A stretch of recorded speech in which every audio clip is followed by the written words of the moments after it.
Dobrý deň, vítajte pri sledovaní televízie Slovensko, v ktorej aj dnes budeme objavovať svet.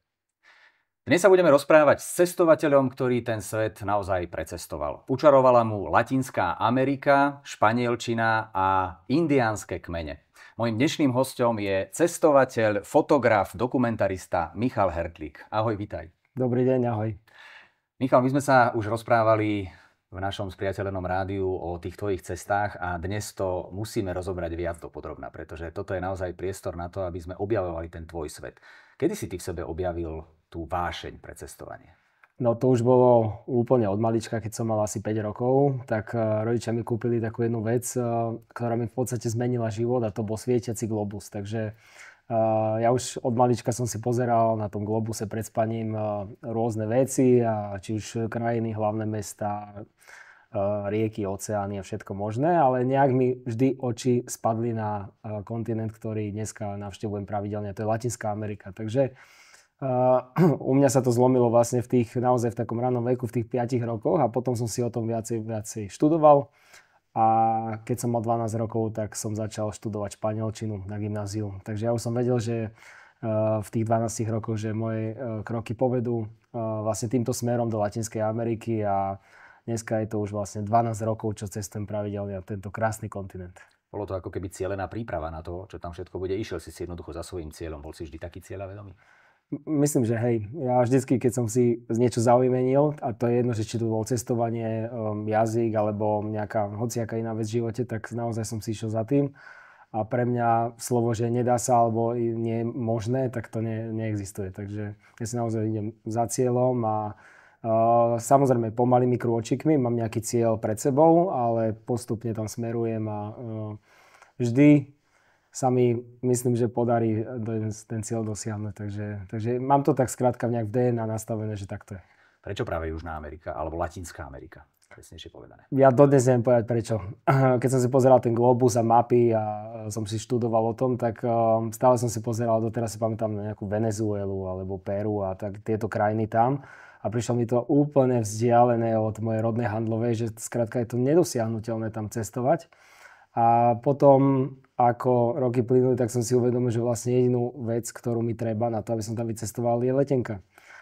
A že je to vlastne možné tam vycestovať, a preto vlastne som mal už taký cieľ, že nie len, že o tom budem snívať a si to študovať, ale reálne, keď skončím gymnázium a pôjdem na vysokú školu, tak už prvýkrát tam vycestovať aj reálne. Takže to sa mi podarilo. A si žijem svoj sen skrátka v tej Latinskej Amerike. Našťastie žijeme dobu, kedy sa to naozaj dá vycestovať takýmto spôsobom. Spomínaš si na tú svoju prvú cestu, ako si sa na ňu pripravoval, čo si vybral, prečo práve tú krajinu, do ktorej si išiel? Ja som postupne pripravoval nielen seba psychicky, ale hlavne rodičov na to, že vycestujem prvýkrát, lebo to bolo úplne prvýkrát. Totálna iná planéta, ďaleko od domova, úplne sám, takže to bolo naozaj náročné, takže ja som musel skôr rodičov na to psychicky pripraviť. Ale potom môjim snom bolo ísť do Peru. Mal som takú prvú krajinu, že to je taká jedna z top krajín Latinskej Ameriky na cestovanie, takže chcel som ísť do Peru, do hlavného mesta Lima. To sa mi nepodarilo, a potom mojou druhou destináciou bolo Santiago, hlavné mesto Chile. To sa mi taktiež nepodarilo, lebo keďže som tam išiel prvýkrát, tak som tam išiel cez jednu študentskú organizáciu, ktorá je známa po celom svete, na jednu kultúrnu stáž, takže ja som vlastne mal dokonca aj pohovory s tými Latinoameričanmi, aby ma prijali na tú stáž. A nakoniec už bola druhá polovica júna a ja už som potreboval niekde vycestovať, lebo leto mi už ubiehalo, a som si vybral Venezuelu. A to bolo naozaj, že oni ma prijali, ja som to vlastne akceptoval, a behom 3 dní som si vlastne kúpil letenku aj odletel, takže to bolo naozaj veľmi, veľmi rýchlo, a som sa z ničoho nič behom 1 týždňa ocitol z handlovej v Caracase vo Venezuele. Takže Splnilo to tvoje očakávania? Predčilo alebo nedosiahlo? Ako to bolo?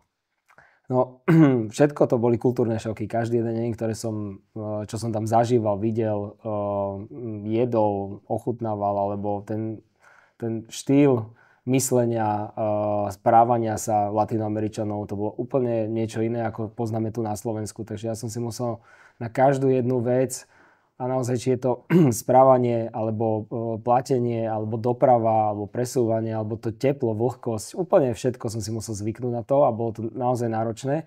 A tu už nehovorím o jazyku. Ja som sa síce učil španielčinu vtedy 8 rokov, ale my sme nikdy nemali konverzácie, takže ja som prišiel do Venezuely a som hovoril anglicky tie prvé dni, lebo som vedel síce celú gramatiku, ale ja som mu nevedel cez ústa dostať von tie vety a vytvoriť ich, takže to bolo veľmi náročné, ale bolo to naozaj taká veľká škola života, že za tie prvé 2 týždne v Venezuele to bolo naozaj trápenie. Pomohli ti tí ľudia tam? Akí sú vlastne, čo sa tohto týka? Lebo poznáme národy, ktoré jednoducho, keď nedokážeš konverzovať na nejakej úrovni, tak sa na teba pozerajú cez prsty. Áno, aj v Európe. Akí sú práve títo ľudia v týchto častiach? Oni sú veľmi nápomocní a srdeční, takže oni keď videli, ja som bol prevažne teda so študentami alebo s mladými ľuďmi, keďže som tam bol na stáži aj na univerzite, tak oni sa snažili samozrejme nejakým spôsobom naviesť na ten jazyk a mi pomáhali s tými slovíčkami, pomáhali mi tvoriť vety.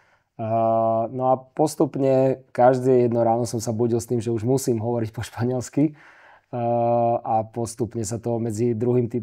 týždňom prelomilo a potom som už išiel. A dokonca si pamätám, že na konci tých 3 mesiacov vo Venezuele som už rozmýšľal po španielsky a sa mi dokonca snívalo už v tom jazyku, takže to bola naozaj parádna škola, ktorú mi Latinská Amerika uštedrila. A potom samozrejme už to išlo ďalej a ďalej. Už som vedel normálne rozprávať po španielsky a dneska vlastne už vyše 8 rokov ja vzdelávam ľudí so španielčinou, takže ja už učím. Takže je to taká, že ja som si presne prešiel všetkým tým, či už od úplnej nuly, cez celú tú školu, celú univerzitu, aj tú školu v úvodzovkách života v tej Latinskej Amerike a teraz tie skúsenosti predávam iným. Tam si jednoducho zistil, že cestovať o samote len s fotoaparátom a ja to poviem možno tak hrubo, ale doslova prečulkať sa na tých cestách a oslovovať ľudí neznámych a možno u nich prespať, to je ten spôsob cestovania, ktorý tebe najviac vyhovuje? Úplne, lebo ja som naozaj taký dobrodruh, taká dobrodružná povaha, milujem či už rôzne nečakané situácie, alebo spontánnosť, dobrodružstva, interakciu s domácimi. Pre mňa to je úplne najviac, čo sa týka cestovania. Keď niekto ide cestovať a ide do hotela, dajú mu kľúčik od izby a tam je sám, to pre mňa nie je cestovanie. Ja potrebujem tú interakciu, socializáciu s domácimi, lebo tí domáci ti najviac povedia, či už o histórii alebo spoločnosti, politike, o hocičom naozaj v tej krajine, ukážu ti nejaké tajné zákutia tej krajiny, alebo dokonca ja im ešte môžem ukázať niečo, čo som ja objavil a oni nepoznajú v tej krajine. Takže naozaj tá interkultúrna výmena, ktorá prebieha v kuse pri mojom cestovaní, tak je to top, čo môžem pri cestovaní zažiť. Takže či už prespávanie u domácich, alebo naozaj cestovanie s nimi, to je to, prečo vlastne žijem a prečo cestujem. Hovoríš o výmenách tých kultúrnych informácií a tom strete kultúr, ale to asi najväčší kontrast sa stáva vtedy, keď ideš k nejakým indiánskym kmeňom, ktorí sú úplne ešte niekde inde, ako aj tamojšia bežná civilizácia. Ako sa k tomuto dostala, čo bola tvoja prvá návšteva takáto? Tak samozrejme, pôvodní obyvatelia Latinskej Ameriky sú Indiáni, indiánske kmene, domorodci, ktorí tam už od nepamäti žili. Stovky a stovky rokov ešte predtým, ako tam prišli vlastne dobyvatelia z Európy a sa ich snažili premôcť a pripojiť si tie územia vlastne či už k španielskej korune alebo k ostatným krajinám. Takže to je úplne pôvodná forma života v tých krajinách. Takže ja keďže milujem autenticitu a tie spontánne stretnutia s tými miestnymi, tak čo je viac v Latinskej Amerike ako stretnutia s Indiánmi. Takže ja som od prvej krajiny vlastne sa snažil vždycky hľadať tie indiánske kmene v každej jednej krajine a doteraz to tak aj robím. A to je to, čo ma najviac fascinuje, keď stretnúť Indiánov v nejakom kmeni, komunite a tam s nimi žiť, alebo len tak sa rozprávať o bežnom dni, to sú pre mňa skvelé veci. Vo Venezuele, v prvej krajine, sa mi do džungle nepodarilo ísť, takže tam som tých riadnych indiánov v tej amazonskej džungli nenavštívil. Sice som videl samozrejme nejakých v meste, ale potom už od druhej krajiny od Panamy vo všetkých krajinách pravidelne tie kmene navštevujem a je to najlepšie, čo môžem odporúčiť. Je to legálne? Dá sa tam dostať? Akým spôsobom to vlastne funguje? Určite áno. Každý jeden kmeň sa v úvodzovkách dá navštíviť. Väčšina kmeňov v Latinskej Ameriky, to je zaujímavé, tak oni vlastne potrebujú nás turistov, aby sme tam prišli, pretože tie peniaze, ktoré my im dáme za ten turizmus a ten turizmus tým cestovným ruchom vlastne myslím, či už návštevu samotnej komunity, alebo formou nejakého ekologického turizmu, tam u nich prespať, oni nám dajú jedlo, ukážu nám nejaké zvyky, tradície, tance, piesne a tak ďalej, alebo si kúpime nejaký ručne vyrobený výrobok, ktorý vyrobila nejaká indiánska žena, tak to je všetko vlastne prispievanie do ich komunity a vlastne oni z toho potom žijú. Takže oni reálne potrebujú turistov a návštevníkov, aby k ním chodili, takže mnoho indiánskych kmeňov, možno to je pre nás bizarné, ale majú web stránky, Facebooky, Instagramy, TikToky, proste je to fakt bizarné, ale je to tak a oni musia priťahovať nejakým spôsobom ten turizmus. Ale potom sú tam tie indiánske kmene, ktorých je už len fakt zopár a najmä teda v tom amazonskom pralese. A to sa nebavíme iba o Brazílii, ale amazonský prales zasahuje do všetkých krajín, ktoré s Brazíliou susedia. Tak tam sa aj dodnes nachádzajú kmene, ktoré sú veľmi izolované a dokonca, samozrejme, o nich nikto nevie, lebo ich nikto nenavštívil, ale ja si fakt myslím, že sa nachádzajú tam ešte stále kmene, ktoré nikto v živote nevidel, pretože oni už v tej útrobách Amazónie sú naozaj tak veľmi, veľmi izolovaní, že dokonca keby aj nejaký iný príslušník toho istého kmeňu, ktorý sa už nejakým spôsobom stretol s civilizáciou, prišiel k ním, tak automaticky ho zabijú, pretože oni odmietajú úplne akúkoľvek formu civilizácie. Takže naozaj si myslím, že existujú ešte stále na planéte absolútne nekontaktované kmene a to je len dobre, pretože tá naša civilizácia alebo ten západný svet, tá modernosť, nech je všade na svete, ale v tom srdci Amazónie nech to zostane také nedotknuté. Tie tvoje predstavy a to, čo hovoríš, že to znie veľmi romanticky a dalo by sa povedať, že príjemne a tak objaviteľsky, ale mal si niekedy strach? Asi 3-krát za 12 rokov. Máš to aj dobre spočítané, takže asi to bolo zaujímavé. Asi 3-4 krát som sa tak dosť bál, keď sa stala nejaká situácia. Ale ja vždy hovorím, aj keď sa ma ľudia pýtajú, že my sa bojíme, že ako je možné, že ty tak cestuješ a tak dobrodružne a tak naozaj sa snažíš prevteliť do tej kultúry. A tak mojou odpoveďou je, že ja nemám strach, ale mám rešpekt. A to sú dve veľmi rozdielne veci, pretože keby som mal strach, tak nejdem ani do Bratislavy, zostanem v Handlovej. Ale ten rešpekt treba mať, pretože Latinská Amerika nie je taký kontinent ako Európa a už vôbec nie ako Slovensko. To znamená, že tam sa veci môžu veľmi rýchlo vyeskalovať z minúty na minútu. A to je jedno, že či sa bavíme o prírodných katastrofách alebo o nejakej spoločenskej, politickej situácii. Môže sa len tak ocitnúť zrazu na nejakom protivládnom proteste, zrazu sa tam začne strieľať alebo zrazu z ničoho nič udrie zemetrasenie, hurikán. Takže to je naozaj taký región, kde sa nedá len tak predikovať niečo. A nie sú tie krajiny také pokojné ako Slovensko. My si tu žijeme naozaj krásny život ako v raji v porovnaní s Latinskou Amerikou. Takže rešpekt každý jeden deň určite je potrebný v Latinskej Amerike. Čo sa týka tých tvojich plánov, ako si vyberáš krajiny, do ktorých ideš? No môjim plánom a môjim takým cieľom je precestovať úplne celý kontinent. Takže raz sa mi to určite podarí a postupne každý rok si vyberám vždy jednu krajinu, ktorú precestujem úplne celú, zdokumentujem, som tam 2-3 mesiace, naozaj prejdem úplne celú, prinesem si stáďal desiatky tisíc fotografií a potom s tým tu doma na Slovensku pracujem, či už prednášam, alebo píšem o tom, alebo rozprávame sa o tom v médiách, takže snažím sa nejakým spôsobom potom tu už na Slovensku prinášať tie krásy a skvosty a tie možno aj zaujímavosti, fakty, pikošky, bizarnosti a tie dýchberúce príbehy, ktoré som tam ja zažil v krajinách Latinskej Ameriky, priniesť ich sem pre nás, pre Slovákov, respektíve pre ľudí, ktorí sa tam možno v živote nevydajú, alebo ktorí o tom snívajú, ale nevedeli ešte spraviť ten prvý krok. Takže snažím sa tú Latinskú Ameriku priniesť tak trošku sem k nám. Prečo práve fotografia je takým tým hlavným, aspoň takto vnímam, hlavným médium, ktoré vlastne ťa sprevádza na týchto tvojich cestách? Ja už od malička som si povedal, že ako keď budem niekde cestovať a prídem domov, tak ako ukážem to, kde som bol. A myslím tým najbližším, to znamená rodičom, starým rodičom, ktorí nemajú ani internet. Takže ako im to ukážem, že tu som bol na takom mieste, to som zažil. Takže jediná možná forma bola buď fotografia alebo video a mne sa vždy od malička viac páčila fotografia, lebo v tej fotografii, aj keď je to nehybné médium, tak tá fotografia veľakrát oplýva životom. A ako sa vraví, že fotografie nemôžeme počuť, tak moje fotografie z Latinskej Ameriky doslova počuješ. Ako keby. Takže človek si vie predstaviť, ako asi bolo to prostredie, keď som tú fotografiu fotil. Pretože či už je to z nejakého karnevalu, festivalu, od Indiánu, alebo z pralesa, alebo len taký bežný život na ulici, tak reálne si vieš predstaviť, ako to tam asi bolo a strašne veľa fotografií počuť. V úvodzovkách samozrejme. Takže už od mojej prvej cesty som zobral foťák a som skrátka fotil, dokumentoval a baví ma to dodnes. Ako si vyberáš tie miesta, na ktoré ideš? Vyhýbaš sa možno niektorým miestam, kde by si teda nešiel a radšej ideš niekam inám? Ako to je? Ja nie som taký.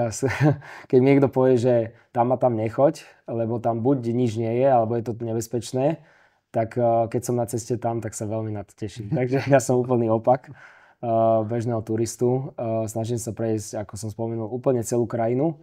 Samozrejme, že úplne celú to nejde. To by som tam musel žiť v každej jednej roky, aby som prešiel každú dedinku, ale beriem to tak v úvodzovkách, že prejdem vždy celú krajinu.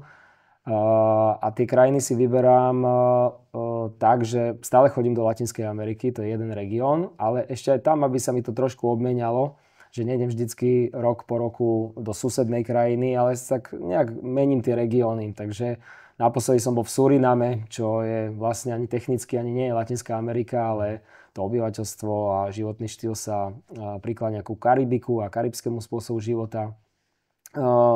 Hovorí sa tam holandsky, jediná krajina kontinentu, kde je holandština úradným jazykom. Ja som sa tam bavil celý čas po anglicky, keďže holandsky neviem. Takže možno tento rok, keď niekde vycestujem, tak zase pôjdem do španielskej horiacej krajiny. Alebo do francúzskej horiacej karibskej krajiny. Možno. Ešte je tam toho, čo na objavovanie. Presne tak. Takže ja to, že máme jeden región, ale aj tak si to nejakým spôsobom tak obmieniam, aby som nechodil stále do toho istého regiónu každý jeden rok. Ale na tvojej mape svieti samozrejme aj precestovaná Európa, dokonca sú tam nejaké africké krajiny alebo Ázia. Čiže čo, môže sa stať, že v tvojom cestovateľskom živote sa vyberieš aj iným smerom? Určite áno, aj to plánujem, len stále keď si mám vybrať tú moju cestu, tak proste tá moja láska Latinská Amerika prevaží a vyberiem sa tam, pretože keď mám respektíve keď si spravím ten čas raz za rok na tie 3 mesiace niekde vycestovať, tak mi je ľúto nedať tú Latinskú Ameriku, ďalšiu krajinu a vybrať sa niekde inde. Takže mňa to stále tam ťahne a stále tam cestujem. Ale určite mám na pláne vycestovať či už do Afriky, do Ázie, aj viac Európy riešiť. Takže všetko je to iba otázka času a otázka samozrejme aj financií, aj všetkých možných ďalších faktorov. Čo ti ešte chýba vlastne z tej Južnej Ameriky alebo Latinskej Ameriky? Ešte mi chýba tak minimálne polovica. Hoci veľa je tam toho už precestovaného, ale síce mám napríklad vyfarbenú Argentínu, Brazíliu, Čile a podobné krajiny, ale v tých krajinách som bol pár dní, takže... To ešte nerátaš ako v podstate dobytú krajinu? V podstate ich nerátam ako prejdené krajiny. A to je také veľmi slovenské, že my ideme niekde na deň, dva, vyčerkneme si krajinu, že sme ju prešli a pre mňa to absolútne neprejdená krajina. Ja som tam iba fyzicky bol, ale nič som z nej v podstate nevidel. Takže 7 krajín mám prejdených fakt dobre. A v Latinskej Amerike je strašne veľa krajín, takže ešte mám čo robiť. Keď chce niekto začať, odporúčaš mu ísť tiež takto ako keby naslepo a vrhnúť sa do toho rovnakým spôsobom možno ako ty, alebo sa spoľahnúť na možno nejakého skúseného cestovateľa a ísť s ním najprv? To je veľmi na zváženie, je to naozaj taká subjektívna vec. Ja z môjho uhla pohľadu určite odporúčam každému primárne cestovať a objavovať našu planetu. A to je jedno, že či Latinskú Ameriku alebo hoci kde na svete, to je jedno. Kľudne nech sa niekto vydá do Maďarska, do Poľska, do našich krajín tuto a nech ich riadne objaví, ale nech to je riadne cestovanie. Alebo keď niekto chce ísť do nejakého rezortu alebo do hotelov, tak nech sa páči, však každý si cestujeme svojim štýlom, takže ja určite žiadny štýl, ani typ, ani formu cestovania nezatracujem. Každý naozaj má ten svoj vlastný štýl. Môj štýl je ten dobrodružný a ísť po takých autentických veciach a nepoznaných. Takže ja v tej Latinskej Amerike objavujem tú nepoznanú autentickosť. A určite každý, keď sa ma spýta, tak by som mu odporúčil takýto štýl cestovania. Takže prespávanie u domácich, interakcia s tými miestnymi, zažívanie takých dobrodružných adrenalinových vecí v tých krajinách, ktoré len tak bežne sa nezažívajú. Samozrejme, OK, prejsť si aj tie turistické miesta, ale primárne sa sústrediť na tie neturistické, ktoré sú možno veľakrát neznáme aj pre domácich. Ale určite na prvý stret s Latinskou Amerikou by som nikomu neodporúčal tak, ako som začal ja s Venezuelou, pretože to je jedna z najnebezpečnejších krajín na svete a tam nikdy neviete naozaj, čo sa stane na ulici z minúty na minútu. Takže neskúšajte to, čo som spravil ja v 20 rokoch a to som bol úplne neskúsený. Prvýkrát v živote som tam bol, som nevedel poriadne ani jazyk, takže neskúšajte to. Choďte hoci kde inde, len nie do Venezuely alebo do takých krajín ako napríklad Honduras, Haiti, Guyana. To sú naozaj také už ťažšie krajiny na cestovanie aj na bezpečnosť. Takže kľudne začnite Peru, choďte na Machu Picchu a objavujte tak trošku viac turisticky ten kontinent, keď ešte s ním nemáte skúsenosti. Toto určite aj našich divákov zaujíma. Akým spôsobom vlastne nadväzuješ ten kontakt s ľuďmi, u ktorých napokon vlastne prespíš, prenocuješ? Niekedy je to úplne spontánne, že skrátka idem po ulici a tí domáci na mňa pokrikujú, lebo tak samozrejme tam pútam pozornosť, tam svietim, či už farbou mojej pokožky alebo ruksakom, fotoaparátom, takže oni na mňa, ja na nich kričíme a je to také naozaj spontánne a veľakrát len na seba nezakričíme, ale naozaj nadviažeme nejakú konverzáciu, oni sa ma začnú vypytovať, že ako je možné, že nejaký beloch u nás je, lebo naozaj keď človek chodí po tých neturistických miestach a dedinách, tak tí domáci nečakajú, že tam nejaký nie od nich príde.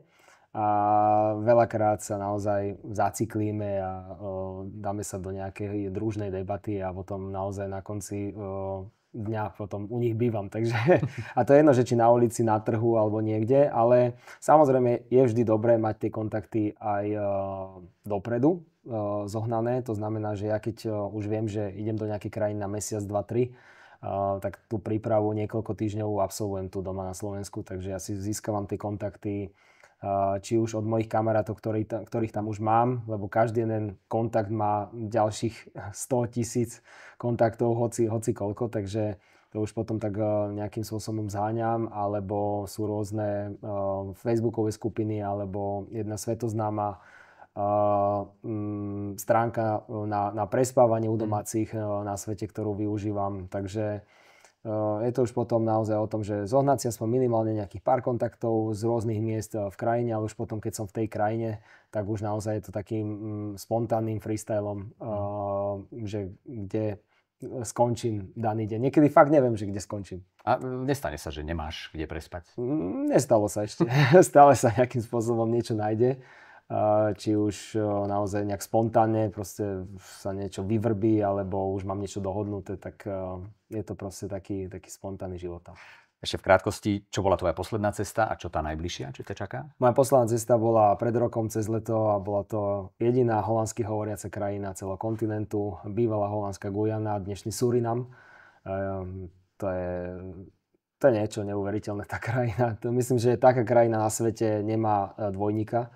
Je to naozaj brutálny unikát, či už z pohľadu vlastne prírody, pretože Surinam drží svetový rekord v zalesnenosti. Je to krajina, ktorá je najmenšou juhoamerickou krajinou, ale má najväčšiu džunglu sveta, pretože 93% surinamského teritoria tvorí džungla, amazonský prales, a to obyvateľstvo, ktoré je v takom počte ako my, Bratislavčania, tak žije iba na 7% územia na pobreží, najmä teda v hlavnom meste Paramaribo, ktoré je dokonca ešte aj zapísané jeho historické centrum na zozname UNESCO kvôli tej krásnej koloniálnej holandskej architektúre. Takže to obyvateľstvo, kde sa vlastne zmiešalo 5 úplne diametrálne odlišných etník, pôvodní Indiáni, Belosi z Európy, Afričania zo západnej Afriky, ako bývalí otroci, samozrejme, ktorí tam pracovali na plantážach. Holanďania takisto mali nejaké regióny v Indii, takže sú tam Indovia. A takisto holandská bývalá kolónia bola Indonézia. Takže týchto 5 etník sa zmiešalo v Suriname a tá džungla s tým obyvateľstvom, to je naozaj krajina, ktorú len tak na svete nenájdeme. No a čo táto je ďalšia cesta? Čo plánuješ? Ďalšiu cestu určite absolvujem, ale ešte momentálne neviem, že kam. A uvidí sa, myslím, že v týchto najsledujúcich týždňoch. Takže či skončím niekde v Kolumbii, alebo v Portoriku, alebo niekde v Belize, alebo hoci kde, neviem. Skrátka chcem objaviť nejakú krajinu, kde som samozrejme ešte nebol. A potom si ju celú zdokumentovať a priniesť a zase sprostredkovať Slovákom. Ale určite prvýkrát v živote by som sa chcel vrácať aj do krajín, kde som bol, lebo ešte sa to tak nestalo. Ale už by som sa tam nechcel vrácať sám, ale prostredníctvom mojich vlastných súkromných ciest so Slovakmi. No a my sa samozrejme budeme tešiť, že aj o tej ďalšej krajine a ďalšej ceste prídeš porozprávať našim divákom do televízie Slovensko. Mojím dnešným hosťom bol cestovateľ, dokumentarista Michal Hertlík. Ďakujem veľmi pekne. Ja ďakujem veľmi pekne za pozvanie. No a v relácii Objavme spolu svet sa budeme s našimi ďalšími hostiami rozprávať aj na budúce. Zostaňte s nami. Pekný deň.